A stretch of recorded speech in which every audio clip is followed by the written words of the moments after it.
কবরের পাশে কোনো কিছু লেখা যাবে কিনা? কোরআনের আয়াত লেখা যাবে না, কেননা এতে কোরআনের আয়াতের প্রতি সম্মানহানি হয় বা অসম্মান হয়।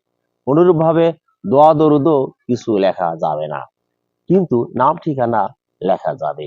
তিরমিজি শরীফের হাদিসে জাবের রাদিয়াল্লাহু থেকে বর্ণিত, রাসূল পাক সাল্লাল্লাহু আলাইহি সাল্লাম কবরের উপরে চুনকাম করতে, কবরের উপরে করে কিছু লিখতে, কবরের উপরে ঘর নির্মাণ করতে এবং কবরে পাড়াতে নিষেধ করেছেন। তবে কবরের পাশে নাম ঠিকানা বা চিহ্ন করা নিষেধ নয়।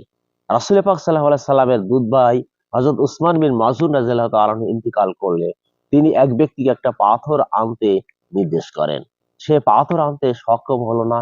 তো রাসূল পাক সাল্লাল্লাহু আলাইহি সাল্লাম নিজে যেয়ে ওই পাথরটা এনে তার ভাইয়ের মাথার বা শিয়রের কাছে রেখে বলেন, আমার এই দুধ ভাইয়ের শিয়রে আমি পাথরটা রাখলাম চিহ্নিত করে, যাতে করে আমার পরিবারে কেউ মারা গেলে আমি এরই পাশে আমি দাফন করব।